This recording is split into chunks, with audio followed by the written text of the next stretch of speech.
Bonjour à tous. Salutations fraternelles dans vos maisons. J'espère que nous allons tous bien, que vous allez bien. Voilà. Euh, Effectivement, vous êtes bien sur votre émission APL au pied de la lampe. Nous avons eu à cœur d'engager une série d'enseignements, donc une capsule d'enseignement qui va traiter de certains sujets de l'écriture euh, afin de pouvoir simplement s'édifier mutuellement. Voilà.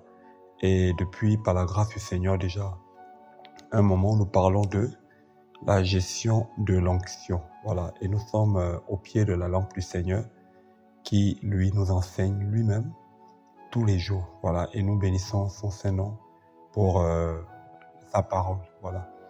J'espère de tout cœur que vous avez été encouragés par le précédent enseignement. Donc, nous bénissons le Seigneur pour son amour. Merci Seigneur pour ta parole. Merci pour ta fidélité. Merci pour l'éclairage que tu nous communiques au travers de l'enseignement. Que toute la gloire te soit rendue au nom d'Yeshua. Amen. Alors, pour cette fois, nous allons vraiment aller en eau profonde par la grâce du Seigneur, nous le croyons. Nous allons avancer un tout petit peu encore et si le Seigneur permet, nous continuerons. Sinon, nous passerons simplement à autre chose. En réalité, nous ne pouvons pas épuiser le sujet, notamment sur la gestion de l'onction, tout simplement parce que la Bible est vaste. Alors nous voulons simplement partager comme ça, progressivement, ce que le Seigneur nous mettra à cœur et donner l'essentiel afin que nous puissions tous être encouragés par le Seigneur.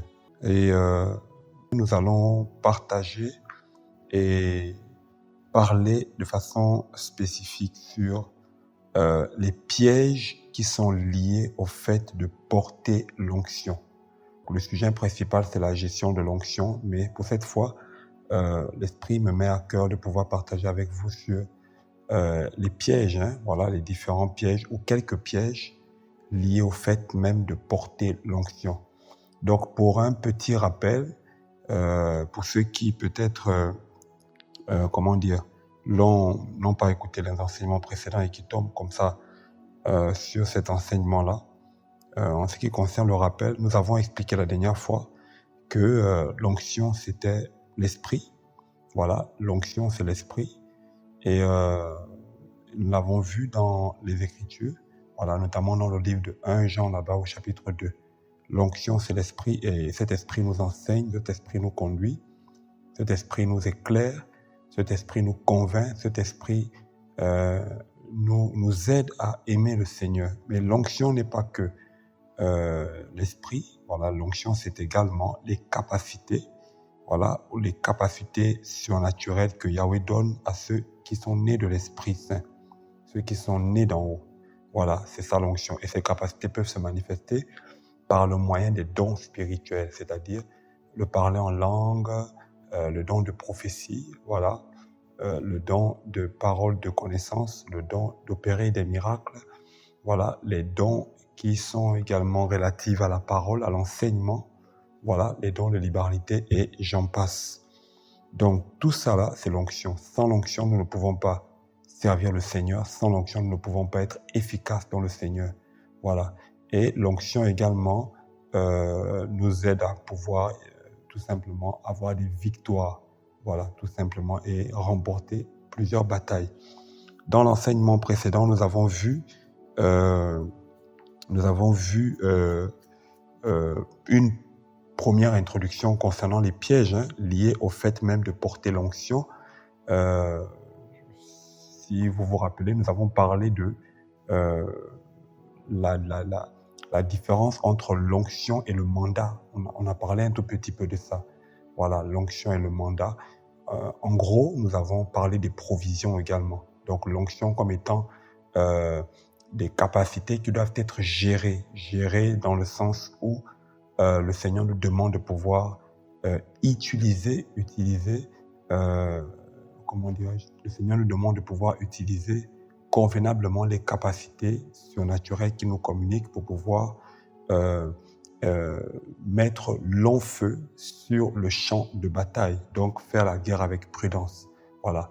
Et nous avons observé qu'il y a beaucoup de confusion en milieu de chrétiens, tout simplement parce que plusieurs enfants du Seigneur confondent l'onction, donc ces capacités surnaturelles-là, et le mandat. Voilà. Donc l'onction qui est les capacités surnaturelles, qui nous donne la force, la vigueur, qui nous fortifie, qui nous accorde le zèle, voilà, et le mandat qui est un ordre de mission qui nous donne le champ où il faut travailler, la période, le temps, et j'en passe. Voilà. On n'est peut-être pas entré en détail sur le mandat, mais tous ceux qui portent l'onction n'ont pas forcément le mandat de pouvoir faire tout ce qu'ils ont à cœur de faire. Voilà. C'est vrai que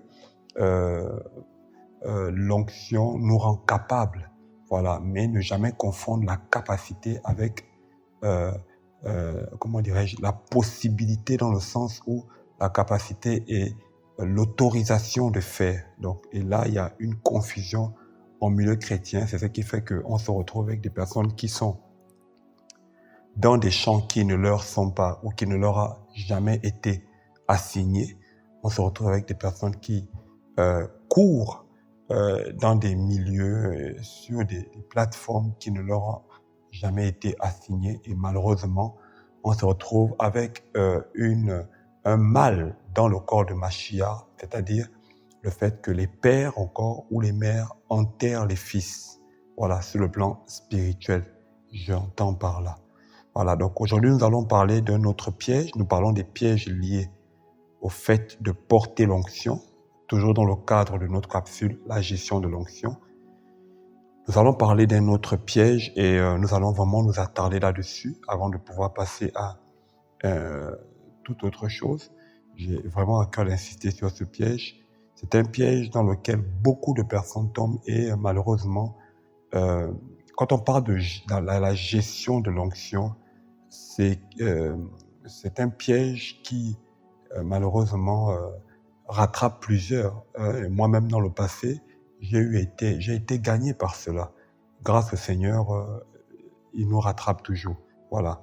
Donc, vous savez, quand on gère, quand on reçoit l'Esprit du Seigneur, quand on reçoit l'onction du Seigneur, nous recevons également, comment dirais-je, les capacités de pouvoir chercher le Seigneur, de pouvoir nous consacrer au Seigneur, donc nous donner entièrement au Seigneur.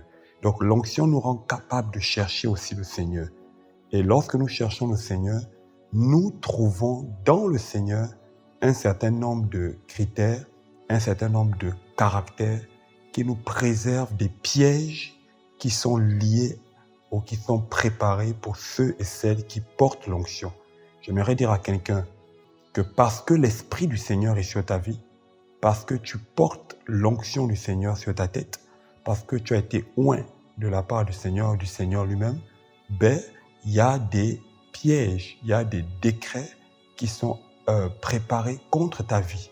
Voilà, que tu le saches ou pas, que tu le veuilles ou non. C'est comme ça que ça fonctionne dans le royaume des cieux. Et tous les enfants du Seigneur, qu'ils soient prédicateurs ou non, qu'ils soient pasteurs ou pas, qu'ils soient vus ou non, connus ou pas, peuvent tomber dans ces pièges-là d'une manière ou d'une autre. Voilà. Donc, nous allons parler de ceux qui se recommandent eux-mêmes. Voilà. Donc, nous allons parler d'un piège qui est lié au fait de porter l'onction, la recommandation. Et nous allons parler en particulier aujourd'hui de la vie de deux hommes, deux personnes qui ont marqué, mais vraiment profondément, mon esprit lorsque je méditais à nouveau ce passage-là. Il est question de Achimat, le fils de Zadok, le sacrificateur, nous le verrons tout à l'heure, mais aussi de Cushi. Donc Cushi, également un des serviteurs du Seigneur. Donc nous allons parler de ces personnes-là. Pourquoi? Parce que leurs vies sont des enseignements également. Leurs vies sont des enseignements. Et comment dire, et en regardant la vie de ces hommes, en regardant la vie de ces personnes, ben, nous nous rendons compte que nous pouvons tomber dans les mêmes pièges ou encore nous devons éviter les pièges dans lesquels ces personnes sont passées. Voilà, c'est deux modèles d'individus, donc Ashimat et Kushi. Nous allons parler de ces personnes-là. Deux modèles d'individus qui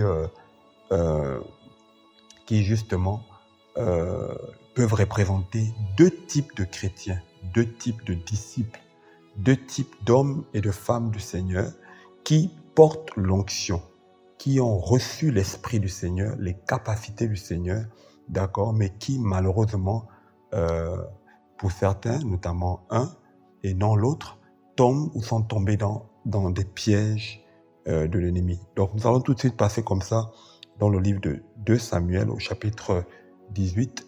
Voilà, 2 Samuel chapitre 18. Voilà, par la grâce du Seigneur, je crois que le Seigneur va beaucoup nous faire du bien. Voilà, 2 Samuel chapitre 18, nous allons lire à partir du verset 18. Donc, 2 Samuel 18, la parole du Seigneur dit « Or, Absalom s'était fait ériger de son vivant un monument dans la vallée du roi. Il se disait en effet, je n'ai pas de fils pour conserver la mémoire de mon nom. Et il donna son propre nom au monument qu'on appelle encore aujourd'hui la main d'Absalom. » Le verset 19 dit, « Et Achimat, fils de Tsadok, souvenez-vous d'Achimat, dit, « S'il te plaît, laisse-moi courir et porter au roi la bonne nouvelle que Yahweh lui a fait justice de la main de ses ennemis. » Achimat dit à Tsadok, je reprends le verset 19, « S'il te plaît, laisse-moi courir. » Achimat, fils de Tsadok, a dit, « Laisse-moi courir. » Il a dit à qui? Il a dit à Joab. Joab qui était un chef de guerre, d'accord, et qui était comme leur responsable sur le champ de bataille. Et Joab lui dira au verset 20, Joab lui répondit, « Tu ne seras pas porteur de bonnes nouvelles aujourd'hui. Tu porteras les nouvelles un autre jour, mais ne les porte pas aujourd'hui, puisque le fils du roi est mort. » Alléluia. Puisque le fils du roi est mort. Voilà, donc nous parlons des pièges qui sont liés à l'onction, qui sont liés au fait que nous portons l'onction. Alléluia. Voilà. Voilà ici un homme dans ce texte ici qui s'appelait Achimat. Et ce dernier, après la mort justement d'Absalom, voilà, ce Absalom qui était mort sur le champ de bataille, rappelez-vous, Absalom, c'était celui qui avait usurpé le trône de son père, voilà. Et rappelez-vous que lorsque ça s'est passé, David a dû laisser son trône, David a dû se retirer, etc. Et Absalom a régné pendant un moment. Bref, on sait ce qui s'est passé. Et finalement, il y a eu une dernière bataille. Et du coup, avant que les éléments n'aillent sur le champ de bataille, vous lirez 2 Samuel chapitre 18. Vous allez lire tout le chapitre, vous comprendrez clairement. Là-bas, le roi David, d'accord, le roi David va ordonner à ses serviteurs, à tous ceux qui allaient en guerre, il va leur dire, allez-y faire la guerre, mais en gros, ne tuez pas Absalom. Allez-y doucement avec lui. On trouve ça dans 2 Samuel 18 à partir du verset 5. Allez-y doucement avec lui. Vous voyez? Et lorsqu'ils vont aller sur le champ de bataille, finalement, puisque Absalom avait beaucoup de cheveux, on ne va pas lire l'histoire, il va se faire accrocher, il va s'accrocher, enfin ses cheveux vont s'accrocher à un arbre, et ensuite il va rester suspendu, et là, il aura le coup de grâce, on va le tuer. Voilà. Et finalement, il fallait annoncer la nouvelle au roi, parce que le roi attendait les retours de cette bataille. Et au verset 19, on nous dit, Achimat, fils de Tsadok, dit à Joab, ben, laisse-moi courir. Et voilà un modèle d'homme, Achimat, qui portait l'onction, d'accord, mais qui lui-même, en tant que serviteur, a demandé qu'on l'envoie, a demandé qu'on le libère pour aller porter la nouvelle, il dit porter la bonne nouvelle à Yahweh. Voyez? Donc, lui aussi, il voulait aller, ce dernier voulait aller porter la bonne nouvelle au roi. Voilà. Et là, Joab lui dira, non, tu ne seras pas porteur de bonne nouvelle aujourd'hui. Tu porteras la nouvelle un autre jour, mais ne les porte pas aujourd'hui. En gros, Joab va le retenir. Vous voyez? Joab va le retenir. Qu'est-ce que nous remarquons dans la vie d'Absalom, puisque nous parlons des pièges liés au fait de porter l'onction, frères et sœurs? La première chose que nous observons ici, d'accord, en matière de... Là, on parle de la recommandation. Donc là, un piège, comment dirais-je, le fait de se recommander soi-même, c'est un des pièges dans lequel beaucoup d'entre nous tombons, beaucoup d'entre les frères et sœurs, les disciples tombent, voilà. C'est le fait de vouloir se recommander soi-même, voilà. Et qu'est-ce qu'on observe ici?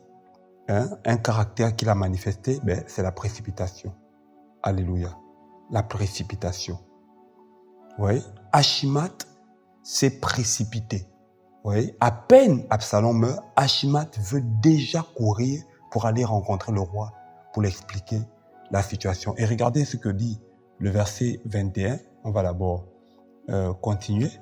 Et Joab dit à un Éthiopien, va, annonce au roi ce que tu as vu.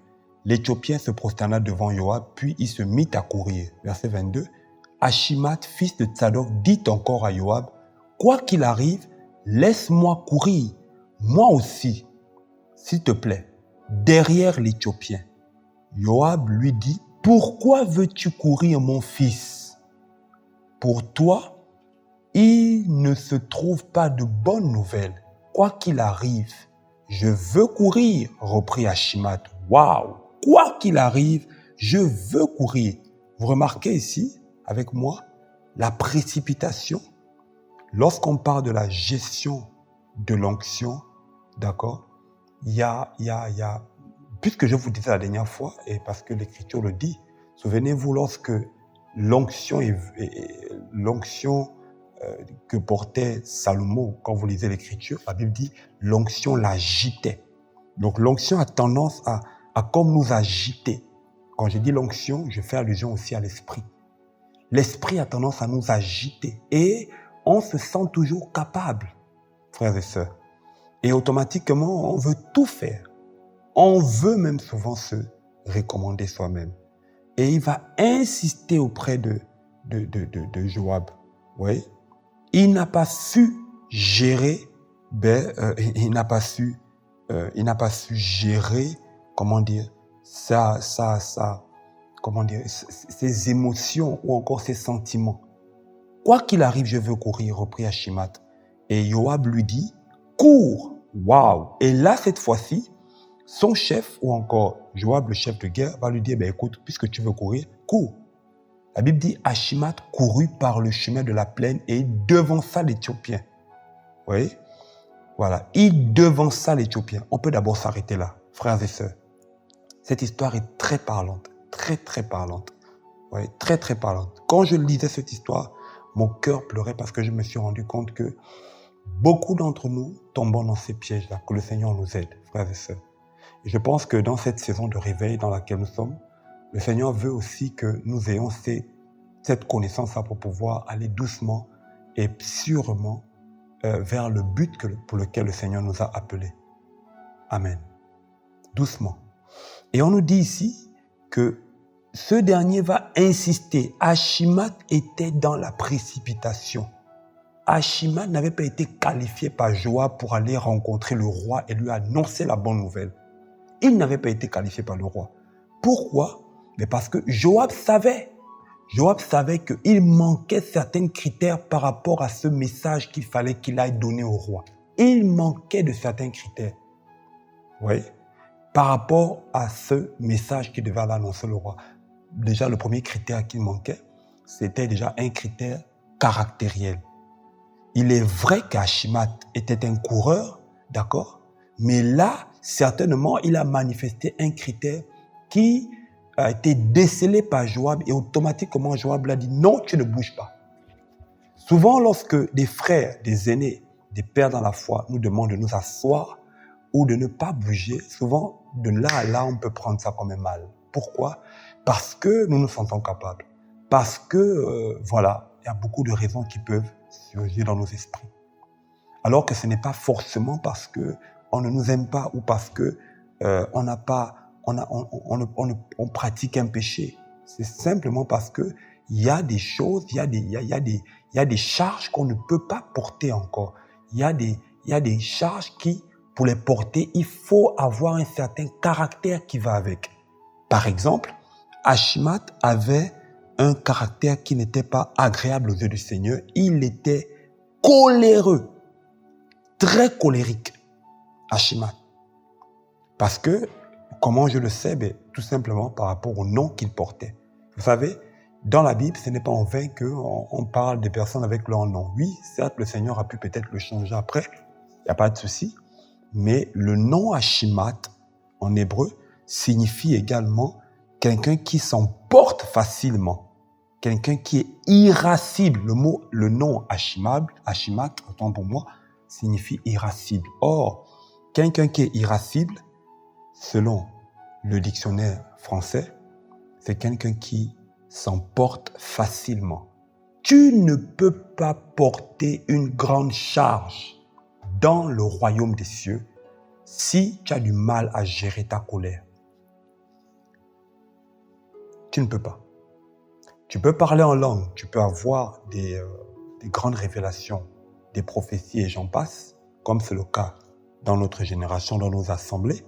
Dès que l'onction arrive, chacun va commencer à crier à gauche, à droite, ou même vous connaissez comment ça se passe. N'en parlons même pas des programmes ici et là, ou des programmes de réveil avec certains frères ou certains aînés, ou partout ici et là. D'accord? Dès que le ciel s'ouvre, tout le monde manifeste une grâce, une onction, ça parle en langue. Mais est-ce que le Seigneur a réglé ton problème d'irascibilité au-dedans de toi? La colère. Vous savez, des gens peuvent être là en train de sourire, mais derrière le sourire de ces personnes-là, ils sont colériques. Je vous assure, si le Seigneur n'a pas guéri ton cœur de la colère, tu ne peux pas. Or, la colère, c'est un caractère qui laisse facilement beaucoup de portes, qui peut facilement laisser une porte ouverte aux démons dans la vie de beaucoup d'enfants du Seigneur, la colère. Et si on ne sait pas fermer ces portes-là ou gérer ces émotions, je vous assure, on va faire le ministère, mais avec un boulevard de démons. Et parce qu'on va penser que le Seigneur nous approuve, parce qu'il y aura des choses qui se manifestent, il y aura de parler en langue, il y aura des dons spirituels qui se manifestent, il y aura ceci, il y aura cela.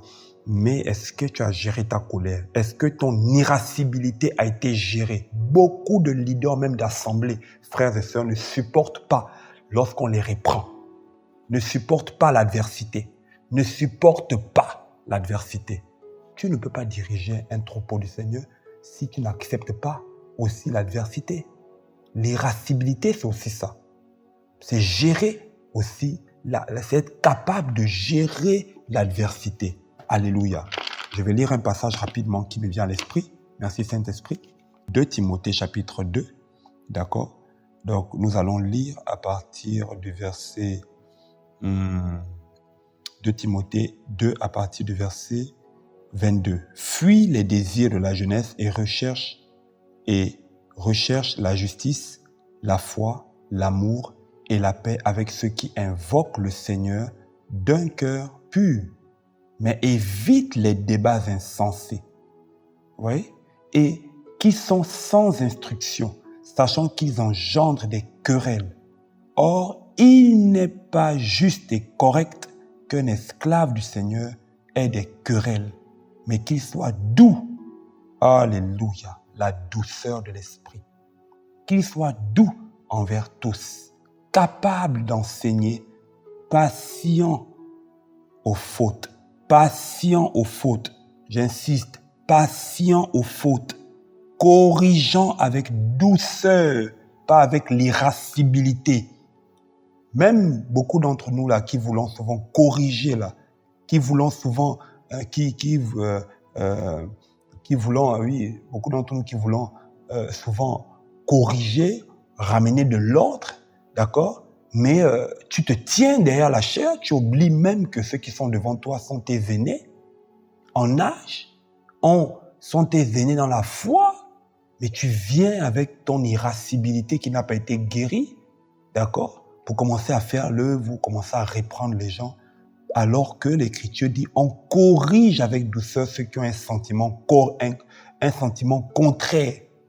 Et on nous dit peut-être Elohim leur donnera-t-il la repentance pour la connaissance précise et correcte de la vérité. Et frère, rien qu'avec ce verset, nous pouvons dire long. Peut-être. Donc, un serviteur du Seigneur, c'est une parenthèse par rapport à la précipitation. D'accord? Le problème de Achimath, c'était la précipitation. D'accord? Pourquoi Achimath était quelqu'un qui était dans la précipitation? Mais c'est parce qu'il était irascible. Et généralement remarqué, les gens qui sont colériques, d'accord? Ils ont un gros problème, on va le voir tout à l'heure, si le Seigneur permet en détail. Ils ont un problème de patience. On va le voir tout à l'heure en détail. Ils ont un gros problème de patience.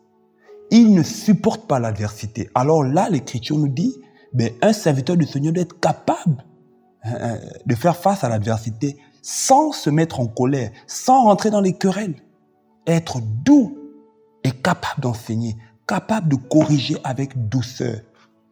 Ça vient, ça gronde, et parce que ça sort 2-3 versets, ça veut justifier ce que nous voulons faire. Et souvent même, ça ne demande même pas pardon.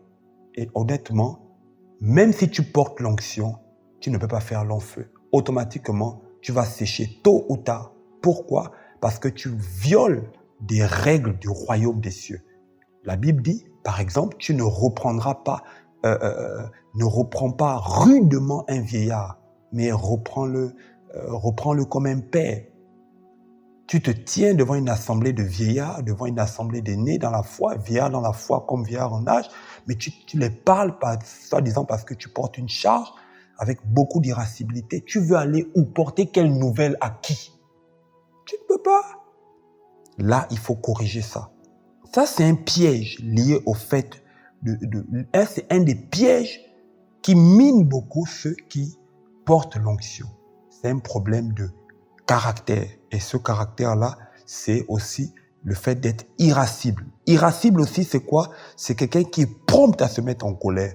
À part le fait de s'emporter facilement, parce que tu peux t'emporter facilement et que quand tu t'emportes, tu tapes la main sur la table, tu claques les portes, d'accord? Tu te mets en colère et tu casses les verres, tu brises la télé, tu brises les verres, tu brises tout sur ton passage, comme un ouragan qui est passé par là. Honnêtement, même si tu parles en langue, moi je t'écoute pas. Je peux pas t'écouter. Je peux plus me mettre à t'écouter en train de t'écouter, même si tes messages sont édifiants. Il faut que le caractère accompagne le service que tu estimes que le Seigneur t'a donné. Alléluia. Il faut que le Seigneur accompagne ça. Amen. Il faut que le Seigneur accompagne ça. Frères et sœurs, je vous assure, un homme peut être... les gens peuvent être là et tout ça là avec toi. Voilà. Qu'est-ce qui va amener les gens à être avec toi, à te côtoyer, à croire même au message que tu portes, tout ça là, à part l'onction, mais c'est le caractère que tu portes. Le caractère, le fruit, la manifestation du caractère du Christ que tu as. Mais c'est ça qui va attester aussi du niveau de ton brisement avec le Seigneur. Voilà.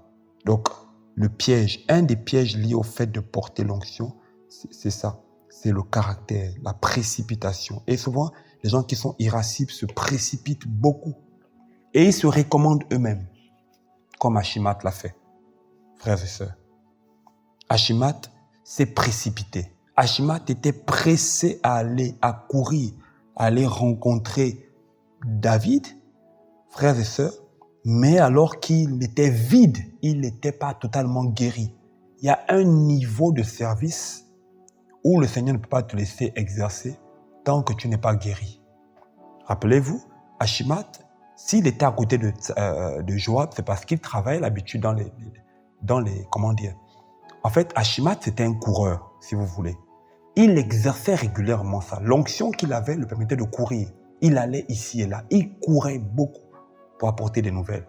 Il était même connu du roi pour cela. La preuve, on y va, on va lire. Nous sommes toujours dans 2 Samuel chapitre 18, à partir du verset 23. Quoi qu'il arrive, je veux courir. Vous voyez, il dit, je veux courir. C'était un coureur. Reprit Achimath. Et Joab lui dit, cours. Achimath courut par le chemin de la plaine et il devança l'Éthiopien. Vous voyez, non? C'est quelqu'un qui courait très vite, d'accord? Et il a dévancé l'Éthiopien. David était assis entre les 2 portes. La sentinelle alla sur le toit de la porte. Donc, David attendait, d'accord? La sentinelle alla sur le toit de la porte vers la muraille. Elle leva les yeux et elle regarda. Et voici un homme qui courait tout seul. C'était Achimath. Alors, la sentinelle cria et avertit le roi. Le roi dit, s'il est seul, c'est qu'il y a des nouvelles dans sa bouche. Et cet homme marchait. Et cet homme marchait et se rapprochait. Alléluia. Cet homme marchait et se rapprochait. Waouh! Vous voyez? Achimath.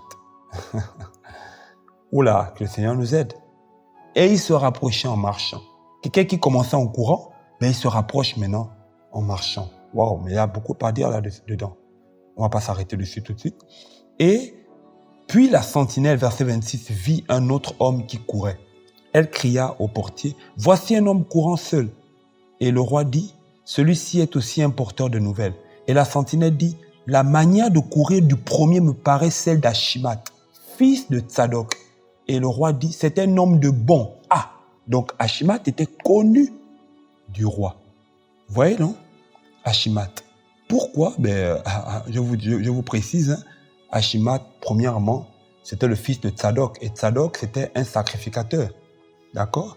Tsadok, c'était un sacrificateur. Tsadok est celui qui s'est allié à David lorsqu'il a été méprisé par Absalom. C'est même lui qui a porté l'arche pour amener ça à David pour sortir avec de la ville. David lui dira non, il faut que l'arche reste dans la ville. Tsadok, c'était un homme fidèle. D'accord? Et Achimath, c'était le fils de Tsadok. Ce n'est pas étonnant qu'il était connu directement de David. Donc, Achimath avait un bon témoignage. C'est quelqu'un qui avait une grâce, qui excellait, qui était à la pointe. Vous voyez? Il était très connu, il avait un bon témoignage, mais son caractère n'était pas façonné. Il y a des charges que Joab ne pouvait pas lui donner parce qu'il n'était pas préparé à ça. Autre chose, il y a des expériences qu'il n'avait pas vécues. Pourquoi je le dis? D'accord? Bien qu'il était un homme de bon, regardez le verset 28. Alors Achimath cria et dit au roi, « Shalom !»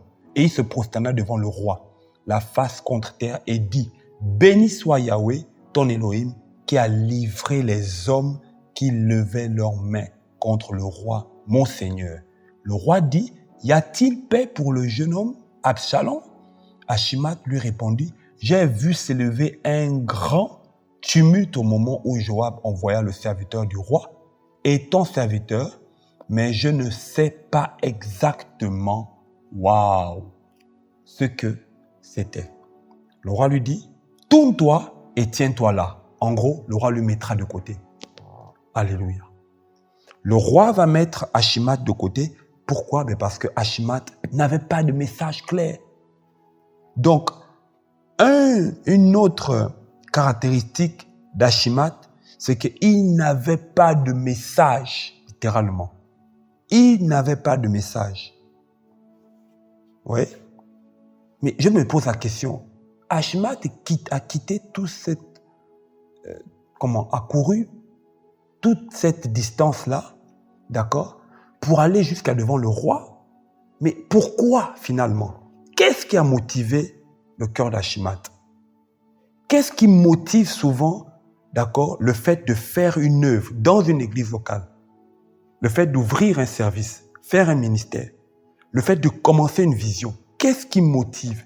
Si tu commences une vision parce que tu as été blessé, je te promets, ta vision, en fait, la charge que tu vas porter ou encore le travail que tu feras ne portera pas un fruit qui va durer, qui sera périn, serein, qui va aller de génération en génération. Pourquoi? Parce que à la base, tu n'auras reçu aucun message de la part du Seigneur. Vous comprenez, non? Qu'est-ce qui motivait Achimath quand il allait voir David? Quand il a couru pour faire l'œuvre? Quand il est allé faire le ministère? Qu'est-ce qui motivait? C'est parce qu'il voulait encore une fois de plus arranger son témoignage devant le roi. Regardez Achimath. Il va devant le roi, il balbutie, il tourne. Voilà, tout simplement, je ne sais pas. Il veut quoi? Les éloges du roi. Il veut quoi? Il veut être apprécié tout simplement du roi. Alors qu'il n'a aucun message. Non seulement ça, ça c'est un des aspects qu'on peut voir ici parce que je me dis quand même, au fond, je suis convaincu que Achimath quand même savait qu'il était mort, savait que Absalom était mort. Mais Achimath, ne pouvait pas s'aventurer à expliquer une nouvelle aussi, aussi difficile comme ça devant le roi. Pourquoi? Parce qu'il était dans les émotions. C'était un homme émotionnel. C'était quelqu'un qui manquait de caractère. En d'autres termes, il avait la crainte des hommes aussi. Ben voilà. Piège. Donc, vous voyez, l'onction sur nous n'enlève pas toutes ces, l'onction sur nous ne note pas forcément ce côté-là. Tu ne peux pas faire le ministère, l'œuvre du Seigneur, si tu as encore peur des hommes, si tu as peur de ce qu'on dira de toi, si tu as peur des sanctions des hommes. Tu ne peux pas faire le ministère si tu as peur que les hommes et les femmes salissent en griffe ton témoignage. Tu ne peux pas faire long feu dans le service si tu cherches seulement les éloges des hommes. C'est tout, et non les éloges du Seigneur. Tu ne peux pas faire le ministère si tu n'as pas été témoin oculaire, tu n'as pas vu, tu n'as pas expérimenté, tu n'as pas été sur le champ concret du sujet sur lequel tu veux aborder. Personnellement, je vois des frères, je vois des sœurs, je vois des personnes, même sur les réseaux, à gauche, à droite, qui développent plein de sujets de l'écriture, mais au fond, quand vous regardez, ces personnes n'ont pas une expérience de ces sujets-là. Je dis souvent à certaines personnes, autant prendre du temps que le sujet devienne en toi une expérience avant de commencer à venir le partager ici et là. Beaucoup vont dire, écoute, par exemple, Paul a prêché sur le mariage, mais il n'était pas marié. Donc, si tu veux te comparer à Paul, bon ministère, bon vent, continue. Ce que tu oublies, c'est que Paul avait reçu un mandat spécifique qui ne sera jamais, permettez-moi l'expression, transmissible à aucun autre apôtre dans le monde entier. C'est un mandat unique. Quoi qu'il était apôtre des païens, mais il avait reçu un mandat unique. Le Seigneur est passé par lui pour écrire, pour donner le canon, pour compléter le canon biblique. Paul écrit plusieurs épîtres. Je pense 17 épîtres, si je ne me trompe pas. Tout cela est consigné dans la Bible et qui nous sert aujourd'hui des éléments fondamentaux pour pouvoir continuer et travailler pour le Seigneur, bien qu'aujourd'hui, il y a encore d'autres apôtres, prophètes, pasteurs, docteurs, évangélistes. Vous voyez? Donc, on ne peut pas prendre, on saute du coq à l'âne comme ça, tout ça là. C'est pas possible. La recommandation, le fait de se recommander soi-même. Vous voyez? Celui qui part faire l'œuvre, celui qui commence à rentrer dans les missions, faire les projets à gauche, à droite, parce qu'une église locale t'a fait asseoir, parce qu'un frère t'a mal parlé, tu quittes l'œuvre du Seigneur, parce que, en tout cas, sans avoir clairement reçu des choses du Seigneur, tu ne peux pas faire long feu. Et voilà le problème d'Achimath. Ce soir, j'insiste sur cela parce que je sais que c'est un problème au milieu de nous. C'est un problème. C'est un problème au milieu de l'Église, dans l'Église, c'est un problème dans les nations. C'est un problème qui mine la jeunesse chrétienne. C'est un problème. L'attitude d'Achimath. Vous voyez? Il s'est appuyé sur sa notoriété de fils de prêtre et certainement prétendant aussi au sacerdoce. pour pouvoir se positionner comme étant missionnaire. Qui t'a dit que c'est parce que tu marches avec une équipe d'apôtres, avec une équipe de pasteurs, avec une équipe d'anciens, que le Seigneur te confère automatiquement l'identité d'ancien? C'est un piège. Il faut faire attention.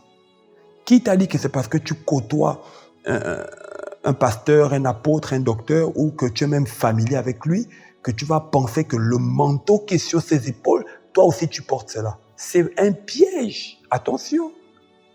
Je vous disais dans le précédent enseignement que souvent le Seigneur peut nous connecter à des frères, à des groupes, à des milieux, parce qu'il veut nous communiquer un certain caractère, parce qu'il veut compléter quelque chose en nous en rapport avec l'appel que nous avons reçu, mais aussi parce qu'il veut que, au travers de toi, quelque chose soit communiqué aux autres. Donc, quand le Seigneur nous amène dans les groupes, dans les associations, ici et là, souvent, c'est pas toujours pour donner. Souvent, c'est pour prendre. Et dès que la saison est arrivée, tu passes à autre chose. Ne te compare jamais aux visionnaires. Ne te compare jamais aux anciens qui sont, par exemple, qui tournent avec toi ou qui travaillent avec toi. Je sais pas.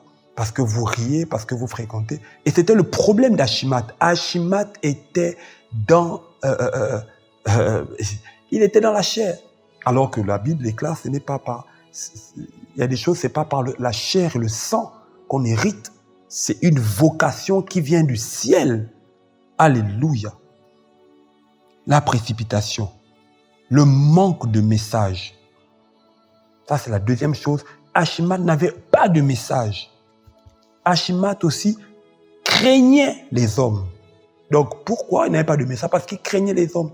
Pourquoi n'avait-il pas de message? Parce qu'il n'avait pas été témoin oculaire. Un messager, frères et sœurs, un messager, c'est quelqu'un qui a reçu un message du Seigneur.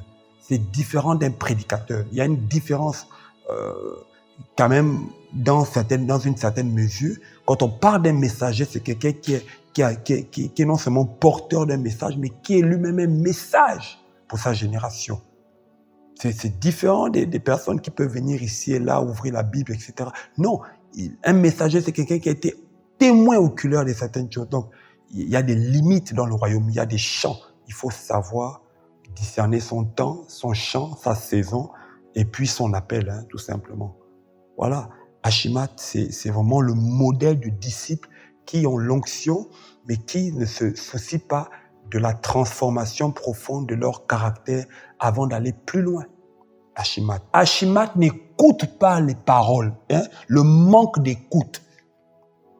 Parce que Achimat a manqué d'écouter, ça c'est le troisième point, parce que Achimat a manqué d'écouter, on l'a vu déjà au verset, le verset 20, Joab va lui dire, tu ne seras pas porteur de bonnes nouvelles aujourd'hui. Mais c'est clair, on te dit, pour cette fois, tu ne vas pas prêcher, pour cette fois, tu ne modères pas. Toi, dans ton cœur, tu murmures. Pour cette fois, tu as leur mission 2, 3, 4 fois, mais tu dois t'asseoir, tu dois te retirer un peu.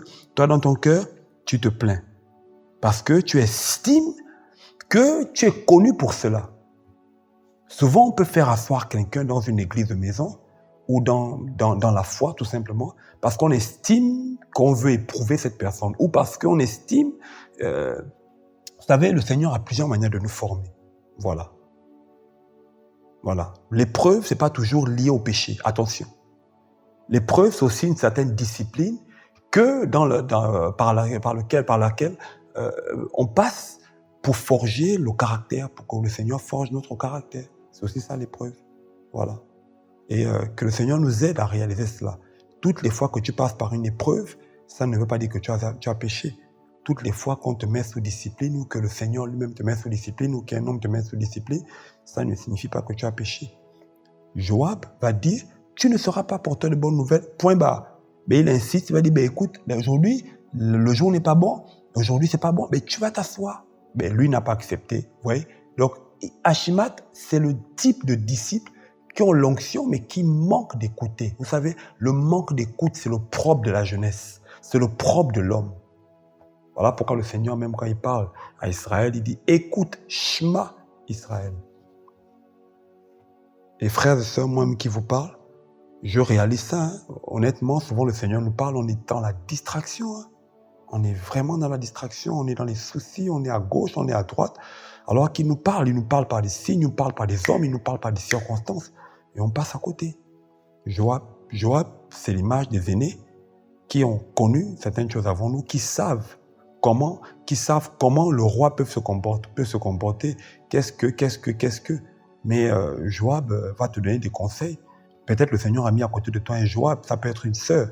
Ça peut être un frère, ma sœur. Ma sœur, ça peut être aussi une sœur. Attention. Une mère peut être comme un Joab à côté de toi. Un frère qui soit jeune ou moins jeune peut être comme un Joab à côté de toi. C'est à toi de discerner qui est ton Joab pour t'arrêter de temps à autre, pour te bloquer de temps à autre, pour te conseiller de temps à autre. Mais toi, tellement tu portes l'onction, tu vas revenir à la charge. Et qu'est-ce que tu vas dire? Verset 22, on nous dit, Achimat, fils de Tsadok, dit encore à Joab, quoi qu'il arrive, laisse-moi courir. Vous voyez? Moi aussi, s'il te plaît. Laisse-moi courir aussi. Vous voyez? Laisse-moi aussi courir. Moi aussi, j'ai un ministère. Moi aussi, je vais faire quelque chose. Moi aussi. On pense quoi? On veut m'arrêter. Moi aussi. Vous voyez, les frères?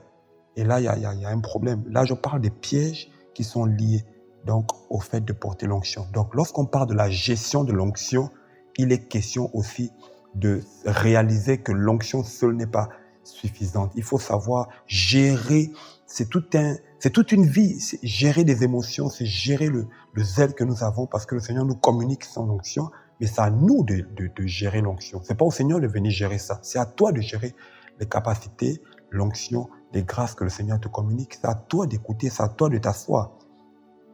Vous voyez, non? Voilà. Un autre, le quatrième point par rapport à Achimat, on va avancer. Voilà, le quatrième point par rapport à Achimat, vous allez remarquer que on le trouve toujours dans 2 Samuel 18. Nous lisons à partir du verset, voilà, la suite, voilà. Quoi qu'il arrive, je veux courir, reprit Achimat. Et Joab lui dit, cours, verset 23. Joab lui dit, cours. Une petite parenthèse. Souvent, quand des aînés ou des pères, des mères, après leur avoir demandé 1 fois, 2 fois, on t'a empêché, et tu demandes encore une 3e fois, on te dit, vas-y. Souvent, c'est une façon de te livrer. Fais très attention. Faisons très attention. C'est le piège dans lequel Balaam est tombé. Le Seigneur lui avait déjà parlé, je pense, 2 fois. Il est parti une 3e fois. Il va insister, le Seigneur lui dira, va. C'est une façon de le livrer. Comprenez, non? Donc, souvent, faisons attention. Hein. Souvent, il y a des va qui sont comme ne va pas. Assieds-toi. Tu veux faire l'œuvre? Vas-y alors. Vas-y. Souvent, des frères ne nous disent pas les choses correctement. Non, mais je veux me marier avec ce frère, mais je veux me marier avec cette sœur. Je sens que je l'aime, je sens. Tu te dis, ok, moi j'estime que tu as encore besoin de te faire former, tu as encore besoin de prendre du temps avec le Seigneur. Après, dans le royaume, nous sommes libres. Toutefois, prie le Seigneur, et si tu es convaincu, vas-y. Hein. Mais à 2 reprises, tu m'as constaté, je t'ai dit la même chose. Mais comprends que tu dois aller prier aussi le Seigneur. Toutefois, je peux aussi me tromper. Le frère peut se tromper. Le Joab qui est à côté de toi peut se tromper. Souvent, il y a des va qui sont comme... C'est une façon de te livrer à Satan, si tu veux. Je dis bien une façon, hein, une parenthèse.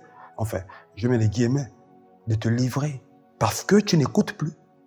Et qu'est-ce qui s'est passé? On nous dit, Achimat courut par le chemin de la plaine. Alléluia. Le chemin de la plaine. Waouh, le chemin de la plaine. Et là, quand je disais sur le 7 écrit, il me dit, voilà, arrête-toi là. Regarde, je veux te parler. Le Seigneur me dit, beaucoup d'enfants du Seigneur, beaucoup de mes fils, d'accord, bien que je les ai appelés, bien que je les ai communiqué l'onction, bien que je les ai communiqué les capacités surnaturelles pour travailler pour le royaume, etc., d'accord, beaucoup parmi eux prennent le chemin de la plaine. Vous savez, le chemin de la plaine, c'est quoi? Le chemin de la plaine, c'est le chemin de la facilité. Le chemin de la plaine, c'est le chemin des raccourcis. Le chemin de la plaine, c'est le chemin, d'accord, non seulement de la facilité, des raccourcis, mais c'est le chemin aussi de la paresse, littéralement. C'est le chemin de la peur. Ça peut symboliser beaucoup de choses. Pourquoi? Parce que la plaine, mes frères et sœurs, la plaine, c'est simplement une surface plane qui, on nous dit, avec des pentes relativement faibles. Si vous tapez sur Internet plaine, vous verrez, la plaine, c'est une surface plane, en géographie notamment, mais avec des pentes relativement faibles. Donc, il n'y a pas suffisamment de pentes. Or, si vous lisez bien, d'accord, Joab avait déjà envoyé l'Éthiopien un peu plus haut. Joab a dit, l'Éthiopien va partir. Cushi, alléluia. Cushi était parti avant Achimat. Et Achimat a insisté, il est parti. Et quand il a vu que Cushi était déjà devant lui, quand il a vu que Cushi était pratiquement pas loin de chez le roi, étant donné que c'est lui qui voulait faire bon l'impression, il a pris le chemin de la plaine. Frère, c'est l'image des raccourcis par lesquels beaucoup d'enfants du Seigneur prennent. Le chemin de la plaine, c'est le chemin c'est ceux qui fuient le chemin de la croix. Or, les Cushis prennent le chemin de la croix. Ils ne cherchent pas le chemin de la plaine, le chemin de la facilité, le chemin des raccourcis. Ça, c'est le quatrième élément que nous pouvons observer par rapport à Achimat. Achimat prend les raccourcis. C'est l'image des frères et des sœurs qui ne sont pas patients. Qui ne sont pas patients. Alléluia. Ils ne sont pas patients. C'est des hommes qui prennent des raccourcis tout le temps. Alléluia. Voilà. C'est des hommes qui prennent des raccourcis tout le temps. Et il a évité la plaine. Il a évité la plaine. Et quand vous lisez, on va revenir sur Achimat tout à l'heure, quand vous lisez Cushi, quand vous lisez les caractéristiques de Cushi, on va le lire, d'accord? Et on va directement faire le parallèle avec Achimat, d'accord? Cushi va, premièrement, quand le Seigneur va envoyer Cushi, la première attitude, quand le Seigneur va envoyer Cushi par Joab, d'accord? Joab peut être l'image du Seigneur qui nous envoie aussi, d'accord? Vers les rois, vers les grands de ce monde, vers les enfants du Seigneur pour apporter des nouvelles, d'accord? Mais quand le Seigneur envoie Cushi, d'abord, ce que nous devons retenir, c'est que Cushi premièrement, il s'est prosterné. Regardez le verset 21. On nous dit, et Joab dit à un Éthiopien, va, annonce au roi ce que tu as vu. Alléluia. Dites avec moi, vu. Alléluia. Voyez nos frères, vu. Donc, c'est toute la différence avec Achimat. Achimat n'avait pas vu, il n'était pas témoin oculaire, mais Cushi avait vu. Alléluia. Vous savez pourquoi? Parce que le nom Cushi veut dire voir. C'est quelqu'un qui voit. Alléluia. Le nom Cushi signifie aussi voir. C'est des gens qui ont la vision. C'est des gens qui ont la perception. Voir, ça veut dire aussi voir leur noirceur. C'est quelqu'un qui a le discernement, qui peut voir le mal, littéralement, qui peut voir les choses cachées, qui peut voir les choses qui sont dans les profondeurs. C'est quelqu'un qui voit. Cushi, c'est des voyants. Alléluia. Ils ont expérimenté. Ça veut dire ils ne peuvent pas partir en mission si lui-même, il ne peut pas commencer à dire je vais faire la mission, je vais ouvrir une chaîne YouTube, je vais commencer à prêcher à gauche, à droite, je vais commencer à dire ceci, cela, je vais prêcher sur ceci, je vais prêcher sur cela, sans avoir expérimenté le sujet pour lequel ils estiment que le Seigneur leur a envoyé. Cushi, c'est des voyants, c'est des personnes qui voient. C'est pas forcément des prophètes. Quand je dis voyants, attention, je parle ici des hommes qui voient, des gens qui ont l'œil ouvert, des gens qui savent se prosterner et le Seigneur les ouvre les yeux comme Balaam. Alléluia. L'avait dit dans le Nombre là-bas. Il dit, je suis l'homme qui se prosterne et le Seigneur l'ouvre les yeux. Cushi. Et la preuve, lorsque le Seigneur va envoyer Cushi, la Bible dit, verset qu'on a lu tout à l'heure, d'accord, va, annonce au roi ce que tu as vu. L'Éthiopien se prosterna devant Joab, puis se mit à courir. Waouh! Alléluia! Première caractéristique, l'adoration. Cushi était d'abord un adorateur. Déjà, son nom nous parle de son caractère. C'est quelqu'un qui voit, quelqu'un qui a été témoin oculaire. Rappelez-vous, et le Seigneur dira dans Actes chapitre 1er, à partir du verset 8, « Mais vous recevrez une puissance qui vient d'en haut, celle du Saint-Esprit, et vous serez mes témoins. » Vous savez, des gens qui ont vu, qui ont entendu, qui ont touché, qui ont palpé, qui ont expérimenté. Kouchi avait vu, entendu, palpé, touché, expérimenté.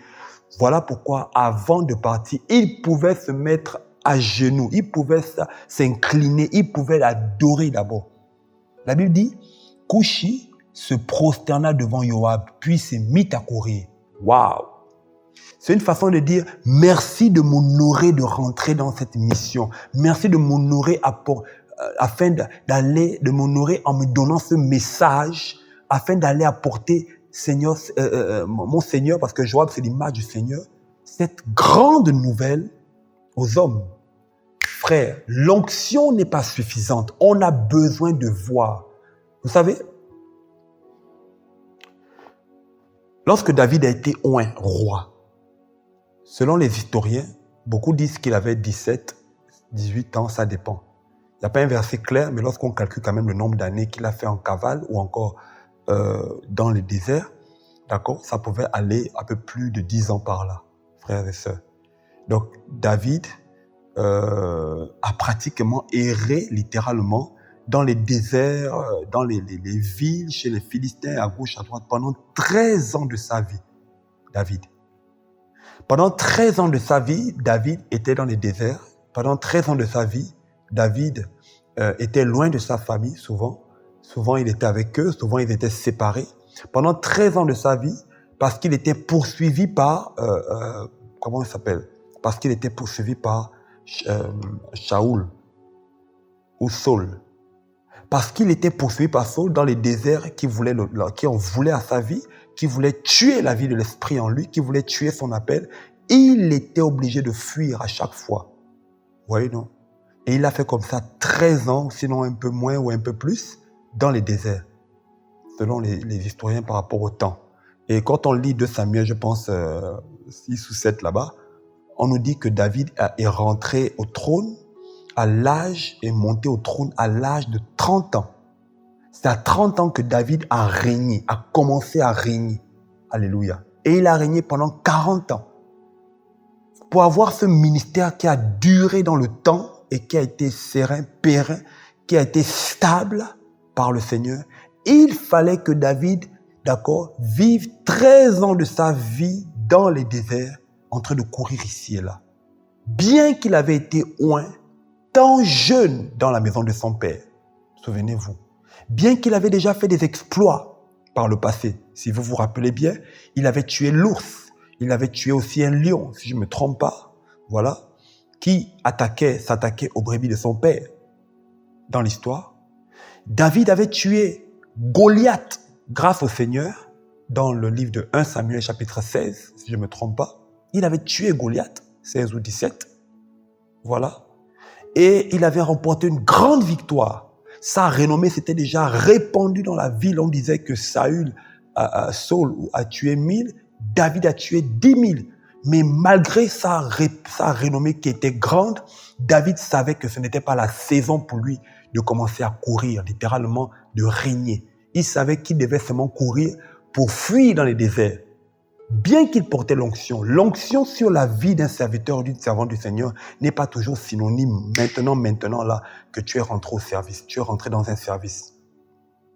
Beaucoup, parce que l'onction les agite, ils pensent qu'ils portent le manteau du ministère, parce qu'ils pensent qu'ils portent le manteau du service. Il y a un manteau que le Seigneur te donne en rapport avec l'appel. Ce manteau, c'est lié aussi à l'onction, c'est lié aux capacités qui vont te permettre de pouvoir adorer le Seigneur. J'ouvre une parenthèse comme ça. Quand le Seigneur appelle Élisée, Élie va rencontrer Élisée, il va lui jeter un manteau sur les épaules. Boum! Élie va jeter un manteau, son manteau sur les épaules d'Élisée. Et Élisée a tout de suite compris que c'était l'appel. Il avait un manteau qu'il venait de recevoir. Mais ce n'était pas le seul manteau que Élisée avait porté dans sa vie. Élisée avait porté d'autres manteaux également, parmi lesquels le dernier manteau qu'il avait reçu de la part de Élie, lorsqu'il était monté, pris par le Seigneur, pris par les chars de l'Éternel. La Bible dit qu'il a reçu la double portion de l'onction qui était sur la vie d'Élie. Ça, c'était maintenant le manteau du service. Alléluia. Donc, dans la marche chrétienne, il y a des saisons, il y a des manteaux. Il y a différents types de manteaux et chaque manteau a une saison bien spécifique. Nous devons connaître cette réalité spirituelle-là avant de pouvoir rentrer dans le service du Seigneur. Kushi. C'est des gens qui ont expérimenté le Seigneur. C'est des gens qui ne cherchent pas les plaines, qui ne cherchent pas les raccourcis. C'est des gens qui prennent le temps. Ils savent que dans la foi chrétienne, d'accord? Et ça, c'est la deuxième caractéristique de Kushi. Il a pris la voie normale, la voie du but normal avant d'arriver chez David, qui est l'image du but qu'il devait atteindre pour apporter un message. Il devait passer par les montagnes. Il devait passer par les chemins escarpés, les chemins difficiles. C'est l'image de David qui a fait 13 ans dans les déserts. Vous savez, David et Saül peut être l'image de la chair et de l'esprit. Shaoul ou Saül, c'est l'image de la chair qui combat David. D'accord? Jusqu'à ce que la chair soit tuée, littéralement jusqu'à ce que David meure. D'accord? Tu ne peux pas rentrer dans un certain nombre de gestions parce que la chair n'est pas morte en toi. Tant que Shaoul est encore vivant sur le trône de ta vie, je te dis la vérité, ma sœur, tu ne peux pas servir le Seigneur. Tant que ta langue n'est pas crucifiée convenablement, tu ne peux pas servir le Seigneur convenablement. Tant que ta chair, tes organes, tes membres, je dis bien tes membres, tous les membres visibles et invisibles de ton corps ne sont pas encore tenus en laisse, en captivité. Tu ne peux pas servir le Seigneur convenablement.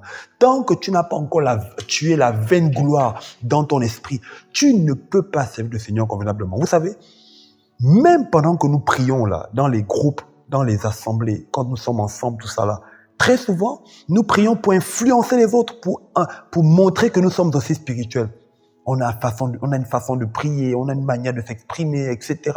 Tout ça, c'est la chair. Et souvent, le Seigneur, quand il voit ces choses encore en nous qui ne sont pas morts, il n'y a pas encore une dépendance totale en lui, frères et sœurs, le Seigneur ne peut pas nous donner le manteau du service. Il nous laisse à côté, il nous garde, comme il a dit à Joab, comme Joab a dit à Achimat, reste d'abord là. Parce que je veux tuer en toi l'irascibilité qui est encore vivante. Je veux tuer le Saül qui règne dans le trône où moi je dois régner. Je veux tuer la chair, je veux crucifier la chair littéralement. Je veux continuer de crucifier la chair jusqu'à ce que tu sois mort, jusqu'à ce que tu sois méprisé. Kushi, c'est aussi l'image du mépris. La Bible dit, c'était un Éthiopien. Or, l'Éthiopie, le mot Éthiopie aussi signifie quelqu'un qui a été brûlé par le soleil. C'est les hommes du désert. Ah, Seigneur, aide-nous.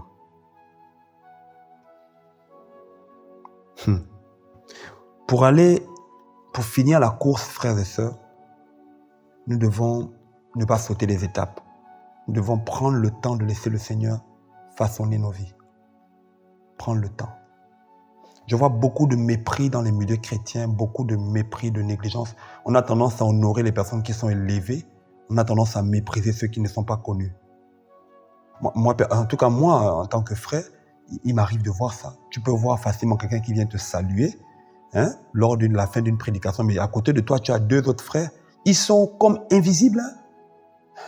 Ah oui, on va dire oui, c'est normal, mais c'est pas normal. On est tous frères. Je suis désolé. D'accord?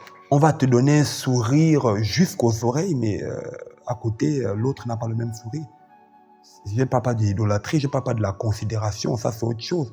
Je vais dire, on doit être, si on honore un frère, on doit honorer un autre frère. Je parle d'abord de l'honneur que tous les hommes méritent, d'accord? Parce que je sais que la Bible parle du double honneur. Que les anciens qui dirigent bien soient jugés d'un double honneur. Donc le double honneur est biblique. Mais là n'est pas ma question, là n'est pas la question. Là je parle de l'honneur que méritent les enfants du Seigneur. La Bible dit que Jésus, Yeshua, ne regardait pas à l'apparence. Il prenait tous les hommes au même niveau. Je crois que c'est écrit dans Jean chapitre 7. Tous les hommes au même niveau. Il ne regardait pas à l'apparence. Est-ce qu'on peut arriver à ce niveau-là? Quand on se tient devant un frère qui est élevé en dignité, un frère qui porte une certaine onction, qui lorsqu'il prêche ou les chaises se cassent, le feu tombe du ciel, on parle avec ce frère et on gratte la tête. Mais quand on parle à un autre frère qui est là, qui n'a pas forcément la parole tout le temps, voilà, à la limite même, c'est du mépris. Voilà. On peut, moi, en tout cas, pour être par la grâce du Seigneur souvent devant, c'est des choses que je vois. Et je vois ça clair. Des sœurs, des frères, des mamans, des courbettes qu'on te fait, mais qu'on ne fait pas aux autres. Soit c'est l'idolâtrie, soit c'est simplement, mais c'est un manque de connaissance, c'est tout. On peut avoir la capacité, la force de reprendre un frère qui n'a pas une certaine notoriété dans l'église, mais on n'a pas la même force pour reprendre quelqu'un qui a aussi une notoriété dans l'église. Pourquoi? Pourquoi cette différence-là? Mais c'est parce qu'on n'a pas nous-mêmes vu le Seigneur, parce qu'on n'a pas connu, on n'a pas été brûlé par le soleil, littéralement. On n'a pas l'expérience de la foi chrétienne dans certains domaines. Le front n'a pas été préparé. Vous voyez? Et tout ça là, c'est nécessaire. Pourquoi je parle de ça? Mais parce que Kouchi, tous ces critères dont je parle là, Kouchi les avait, hein, je parle des critères positifs. Kouchi les avait. Kouchi ne craignait pas les hommes. La preuve, le troisième critère de Kouchi, à part le fait qu'il était un adorateur, qui s'inclinait devant le Seigneur, à part le fait qu'il a pris la voie normale, voilà. Donc il est passé par l'étape de l'enfance, l'étape de fils, avant d'arriver à l'étape de père. Donc 1 Jean chapitre 2, d'accord?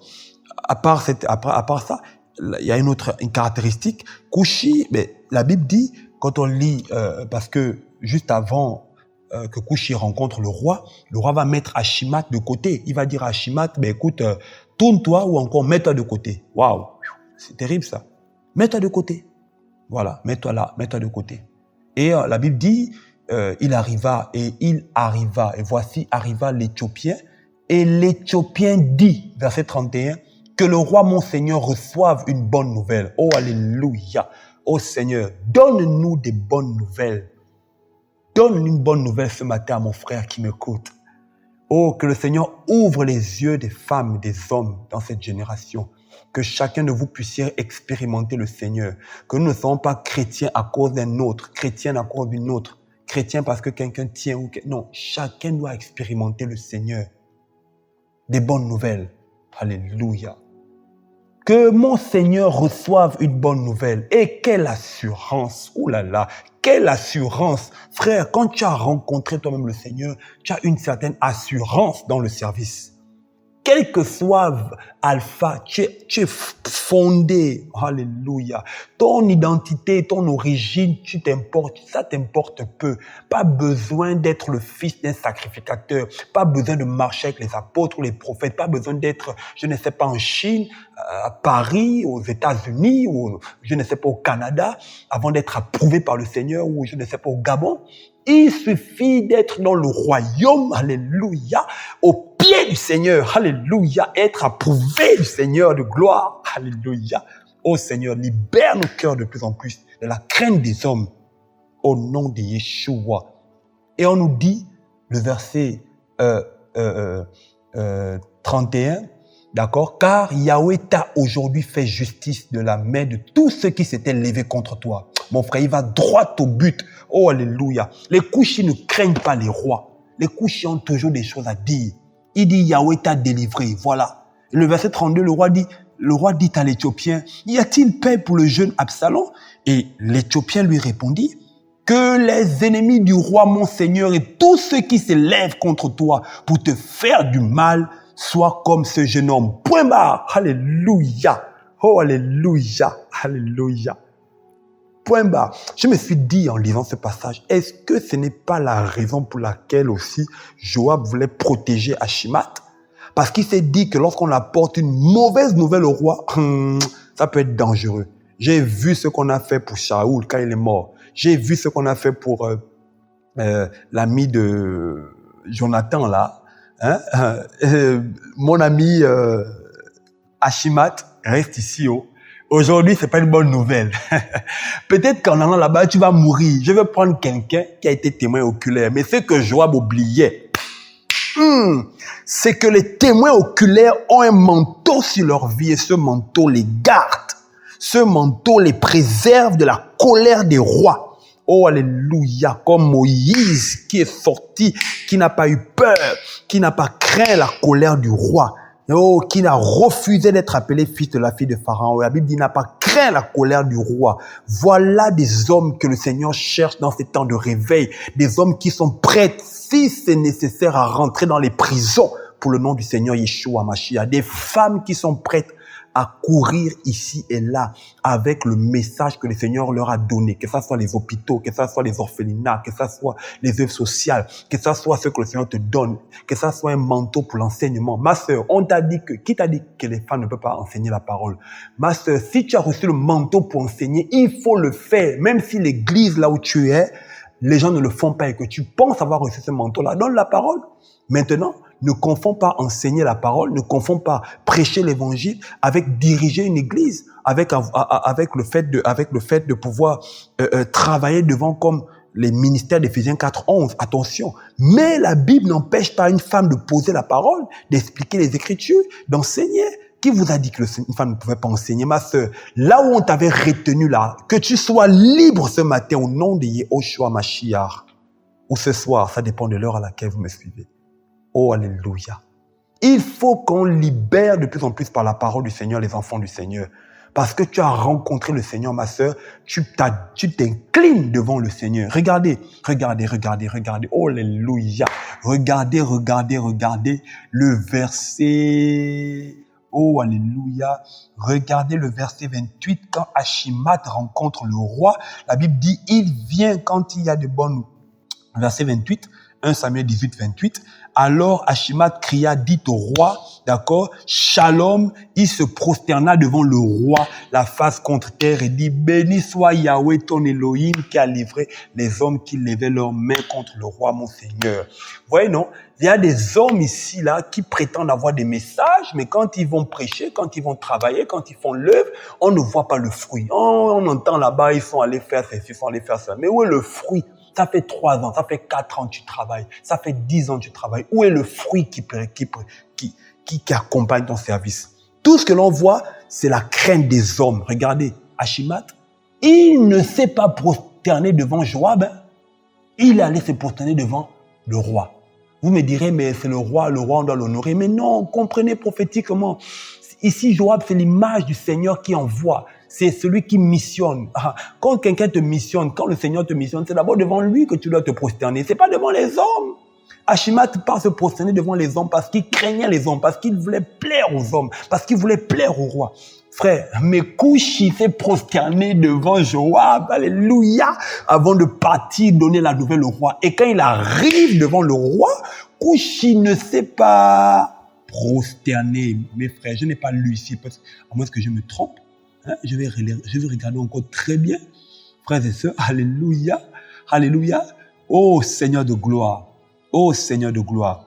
L'Éthiopien ne s'est pas, l'Éthiopien ne s'est pas prosterné, Seigneur de gloire. Il ne s'est pas prosterné devant le roi. C'est l'image de la peur des hommes qu'Achimat avait. Et voilà des hommes qui portent l'onction, mais qui n'ont pas été suffisamment caractériels, travaillés par le Seigneur, mais leur front n'est pas dur, mais facilement ils se prosternent devant les hommes. Voilà pourquoi vous n'arrivez pas à dire des vérités à ceux qui portent l'onction. Voilà pourquoi vous n'arrivez pas à prendre position par rapport à la vérité. Voilà pourquoi vous n'arrivez pas à vous positionner. Voilà pourquoi vous faites des choses pour plaire aux hommes. Vous courez ici et là parce que vous voulez que vous aussi on vous voit, parce que vous voulez que vous aussi on reconnaisse votre ministère, frère. Mais vous n'avez pas une intimité profonde avec le Seigneur, comme Couchi. Que le Seigneur nous aide avec ça. Alléluia. Couchi n'a pas eu peur. Il a donné la nouvelle et tout de suite après, la Bible dit au chapitre 19, au verset 1, alléluia. Alors, le roi perturbé monta à la chambre haute de la porte et alla pleurer. Alléluia. Frère, le message venait c'était un message libérateur. Tout Israël était dans la crainte et l'effroi. Voilà quelqu'un qui avait usurpé le trône, qu'on vient de descendre, qu'on vient de tuer. Frères et sœurs, voilà une bonne nouvelle qui doit libérer le pays. Mais mon frère, Couchi va faire quoi? Il va donner la nouvelle. Et le roi était perturbé. Il était perplexe. Couchi n'a pas eu peur que le roi sorte son épée de son fourreau, il le tue parce que soi-disant c'est un Éthiopien. Il n'a pas eu peur du roi. Oh, merci Seigneur pour l'onction que tu déverses dans ces temps de la fin. Une onction qui va de plus en plus nous amener à ne pas craindre les hommes. Alléluia. Une onction qui va nous amener à ne jamais craindre les hommes. Oh Seigneur. Couchi, voilà quelqu'un qui était non seulement patient, qui prenait le chemin normal, qui ne craignait pas. Frères et sœurs, oh que le Seigneur nous aide, frères et sœurs. Voilà pourquoi il est important d'être patient. Il est important d'être patient. L'onction que tu portes, l'onction que nous portons, nous devons savoir gérer cela. Les capacités surnaturelles que nous avons ne nous donnent pas l'autorisation de tout faire, de courir à tout azimut. Le Seigneur a mis de l'ordre dans l'Église. Et dans cet ordre-là, même dans cette saison de mission de plus en plus dans les nations, là, le Seigneur veut qu'il y ait de l'ordre. Quand même tu as reçu un mandat individuel, tant que tu n'es pas détaché, c'est-à-dire dans une autonomie particulière, même si c'est le cas, il faut apprendre à demander conseil. Il faut apprendre à aussi laisser le Seigneur te recommander. Et pour d'autres, il faut attendre que l'onction du service vienne sur vous avant d'atteindre une certaine dimension, une autre dimension dans l'œuvre. On ne fait pas le copier-coller dans le service. Non, il faut que le Seigneur te convainc, il faut que le Seigneur te parle. Tu as quelle expérience? Tu veux courir les nations. Tu as fait 1 mission, 2 missions, tu veux courir les nations parce que tu as été, le Seigneur a permis que tu fasses 1 ou 2 missions à gauche, à droite. Tu es allé dans une province, 2 provinces, tout ça là, ou bien un pays. Et là, c'est fini, là, tu veux les nations. Il faut discerner, peut-être le Seigneur voulait t'enseigner. Il faut discerner, est-ce que tu es sûr que tu as reçu le mandat maintenant de courir de façon seule? Ici et là. Tu es sûr? Tu es sûr que tu peux aller confronter le roi? Tu es sûr que si un roi sort son épée de son fourreau, tu vas résister? Tu es sûr? Mais il faut vraiment se poser ces questions. Tu es sûr? Même toi qui travailles dans cette église de maison là où tu es là, ou l'église de maison où tu persévères, fais la part des choses. Tu travailles avec une équipe, attention. Et même dans l'équipe là, c'est pas tout le monde que le Seigneur a mandaté pour être devant. Faut faire attention. Faut faire attention. Les principes du royaume. Que le Seigneur nous aide. Il faut faire très attention. Beaucoup ont des joies à côté d'eux, mais ils ne se rendent même pas compte. Ils passent outre. Et ça, c'est le mépris. Alors que le Seigneur met ces hommes-là, ces femmes à côté d'eux, pour les aider, pour donner des conseils, pour être des modèles. Mais regardez le mépris. Tellement de choses. Nous sommes sur les réseaux, on ne peut pas tout dire. Il y a des choses qu'on va parler quand on va ouvrir. On va faire une session directe, si le Seigneur permet, au travers de cette chaîne, particulièrement toujours dans le cas de APL. Vraiment, frères et sœurs, il y a tellement de pièges. Et voilà pourquoi nous devons travailler le caractère de Christ. Voilà. L'appel, c'est pas suffisant. L'onction, non plus. Il faut le caractère. Il faut le caractère. La patience, frère, c'est une aptitude à supporter les défaillances ou les erreurs, même des autres. La patience. Je vous assure. La patience, c'est une qualité, et cette qualité se manifeste aussi par quelqu'un qui sait attendre avec calme. Attendre avec calme. Alléluia. Pourquoi? Celui qui n'a pas appris à attendre, c'est compliqué, il ne va pas attendre les autres. Non. Qui nous a dit que parce qu'on a l'onction, on doit forcément prêcher tous les dimanches? On doit forcément prêcher tous les dimanches, tous les lundis, tous les mardis. Ou on doit, même si tu as un message, tu dois forcément prêcher ça. Qui vous a dit ça? Moi, je vois beaucoup de frères, là, des sœurs, notamment dans le cadre de l'enseignement de la parole, qui ne savent pas se taire. Ils ont toujours un mot à dire. Même quand tout est clair, je vais renchérir. Tu renchéris quoi? Va renchérir ta foi chrétienne dans la prière. Alléluia. Celui qui n'a pas appris à se taire pendant longtemps, je vous assure, il ne pourra pas parler pendant longtemps également. Il y a des moments dans la foi chrétienne où on doit apprendre à se taire. Alléluia. Et regardez ce que Proverbe nous dit. Proverbe chapitre 12. On finit bientôt. Que le Seigneur nous aide. Proverbe chapitre 12. Seigneur, ta grâce. Verset 23 plutôt.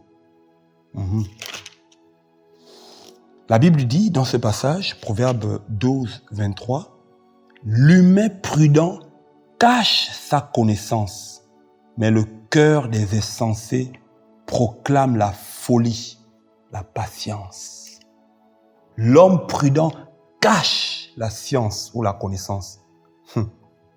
Donc, une vertu que nous devons manifester également, Quand on porte l'onction, c'est la patience. Et cette patience-là, c'est quoi? C'est aussi savoir être prudent ou encore savoir être calme, savoir cacher la science. Cacher la science, c'est quoi? Frère, souvent, moi, je me retrouve, en ce qui me concerne, souvent, je suis devant certaines personnes, pas forcément qui prient avec moi.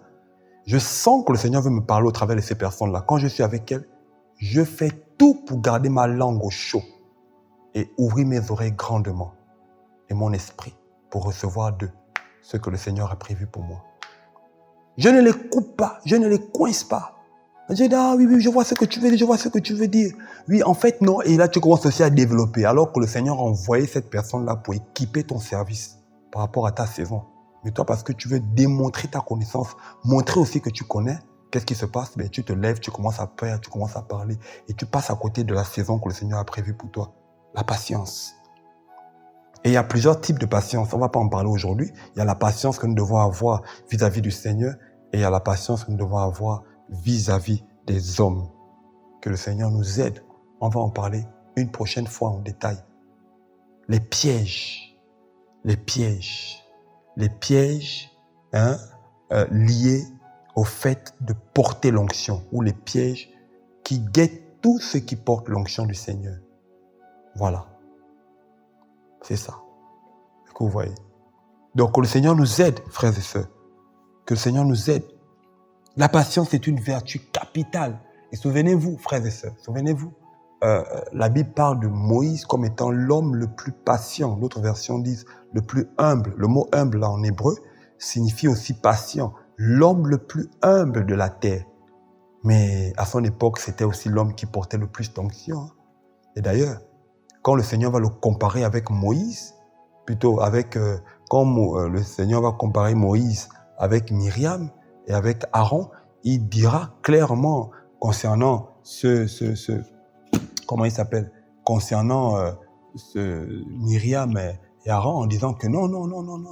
Les autres prophètes et tout ça là, quand moi je m'adresse à eux, mais je m'adresse à eux par des énigmes,